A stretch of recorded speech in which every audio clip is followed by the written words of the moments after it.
This is probably a good time. Let's. You want to roll another clip, BK? I do want to roll another clip.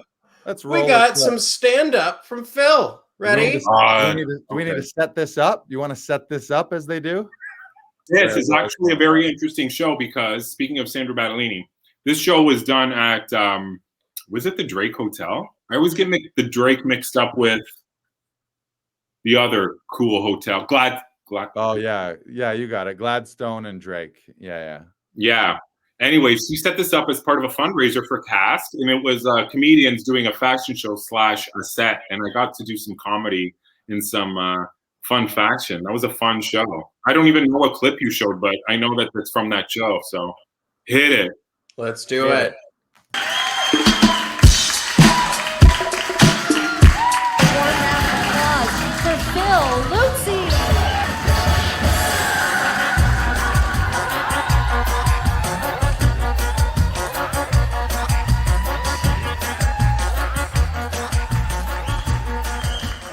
The nativity is huge. Like, everyone paints the nativity scene, has different interpretations of it. Jesus, the baby Jesus, looked pretty much the same in all of them. You know what I mean? Some chubbier than others, but who knows? Who knows what the true story was? Mary had different expressions, but mostly happy. You know, one of them, she was a little concerned, like, holy shit, no wonder it hurt. Look at the size of that halo. You know what I mean? But for the most part, Joseph was miserable in all the fucking paintings. I was like, what's this guy's problem? And then it dawned on me, he just lugged a pregnant woman through the fucking desert on a donkey. He's probably really pissed off. That, and he's like, who the fuck's kid is this? She wouldn't even let me finger her. You know what I mean? Like, what's going on? Confusion is what I'm saying, just confusion.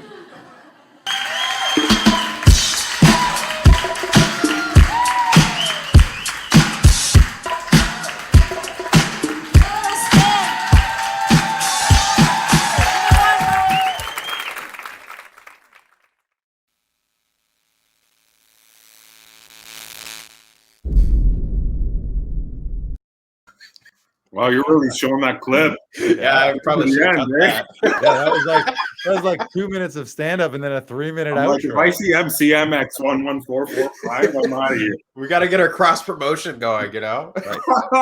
That was great. That was fantastic. Sounded like a wicked audience and a fun event. And just in case they didn't know that they were at a stand-up show, there was a brick wall behind you, so they could be. I mean, that's a giveaway. Yeah. So I guess our question going into this is, how do you establish a relationship with your audience, Phil? Well, when it's in stand-up, what I try to do is kind of like, I'm not the type to address audience unless there's something obvious. It's not my go-to, because I know that sometimes audience members, through no fault of your own, but they don't want to be a part of the show, and they get like very standoffish, and I take it personally. So I'm like, oh my God, they don't like what I'm saying. And so it ruins the whole thing. And I try not to do it unless you can tell. You got to feel like someone's got the vibe going. So the nights where I do engage with the audience are probably the nights where I'm riffing a lot more and just kind of like chilling into it, so I could see who's in my vibe, you know, and talk to them. And I connect with them like that, because truth of the matter is, like, you can't connect with, if you're in a comic, like, there are times when the whole fucking room is into it, but there are going to be times when you don't connect with any of them or just some of them. And you got to just be yourself and then see what happens. And I guess this is a follow-up question for both of you. How do you deal with hecklers when the show isn't going the way you want it to? That's what I do. Wow. All right. I end them. You do this?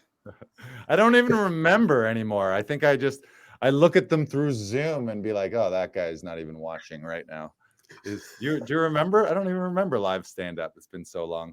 I think I don't think I've ever, to truthfully answer the question, I don't think I've ever had like a true, like, vicious heckler who he's like purposely trying to say, like, you fucking suck and stop the show and this is garbage.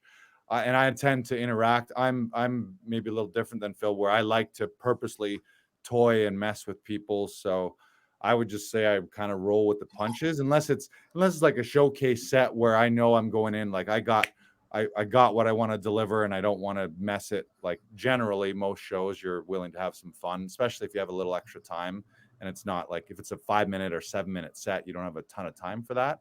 But if you're headlining, you might have some more time. So yeah, I don't know if that's a good answer. I just like to have fun. I mean, I'm a human being just like them in a room, so I kind of just talk to them like that, and I happen to have the mic, so kind of in charge. I don't know. What do you think, Phil?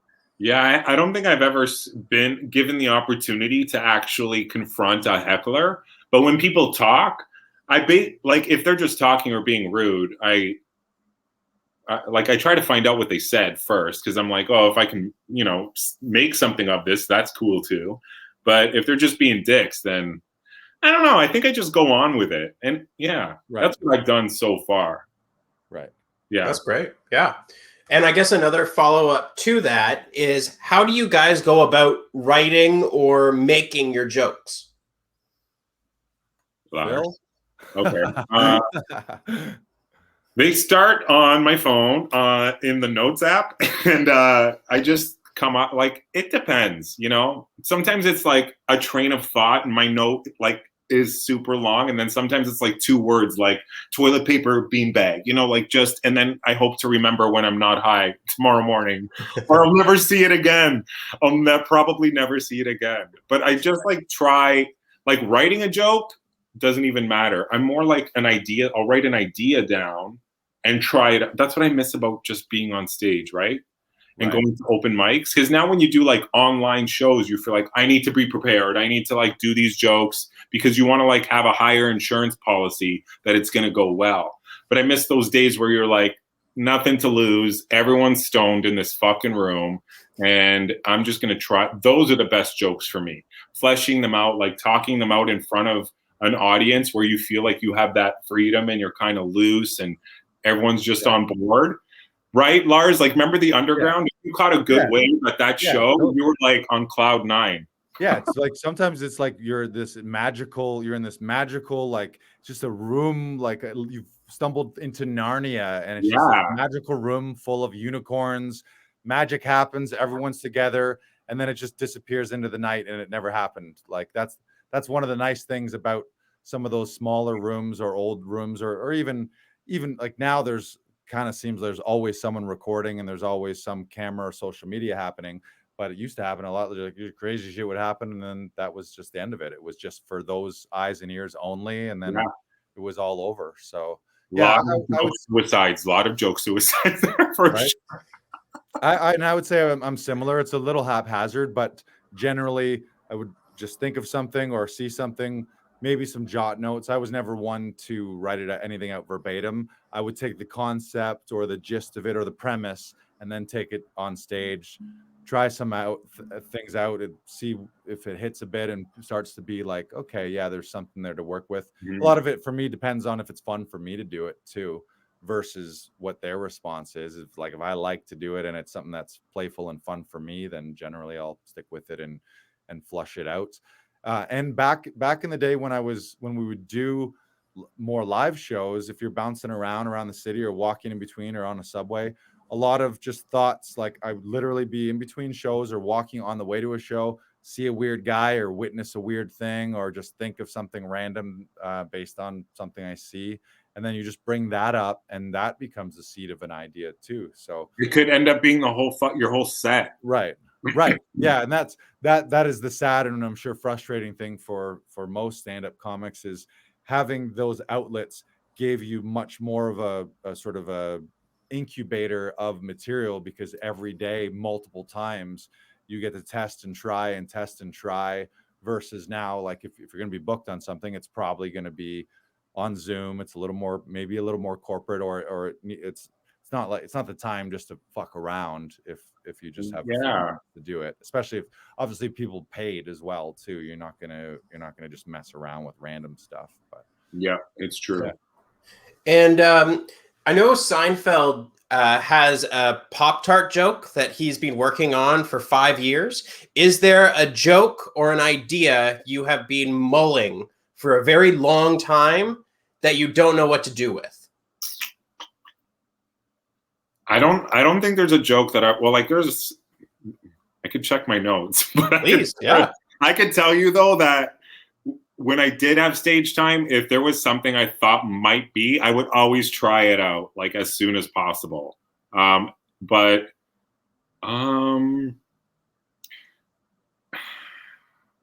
you know, because I'm more of like a storyteller comic, so like there's like an idea and I'll talk about, I don't know if there is.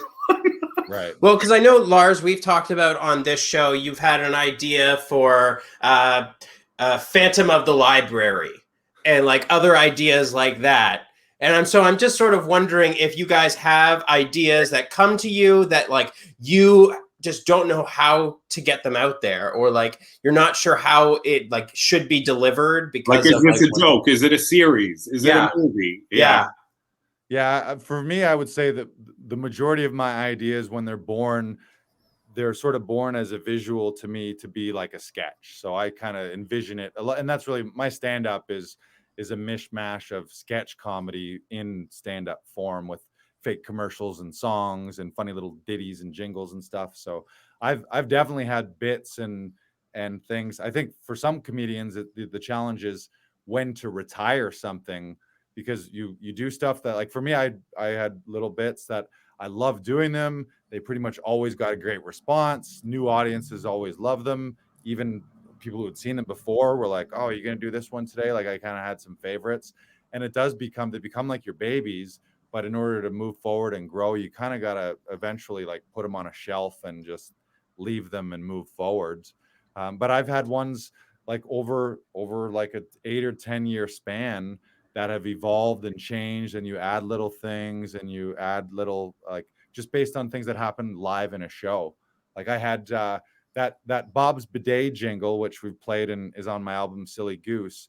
As an example, I did that bit. It's a bit about bidets, fake commercial about bidets. Come on down to Bob's Bidets, because with the bidet you're always rim job ready.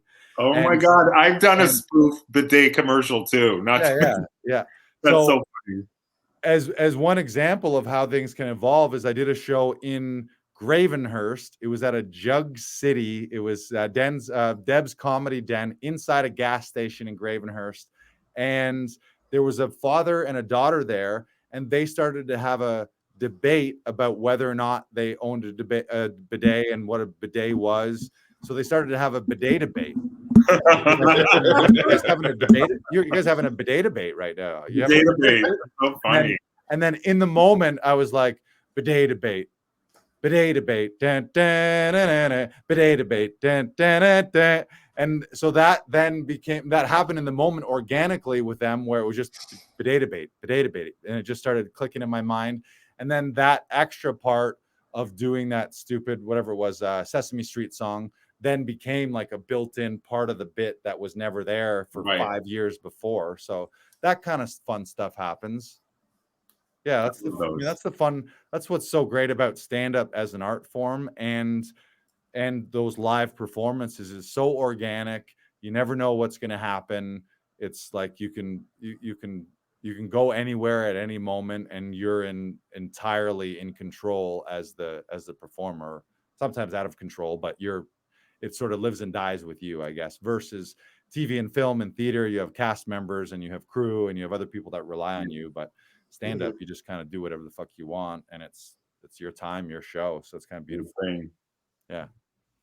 Oh, I miss stand up, guys. But I have been loving. I actually really like Zoom shows. I know that people resisted them, but I would way rather do Zoom shows than nothing. So I'll take all of the Zoom shows you want to give us. Go ahead, send them our way.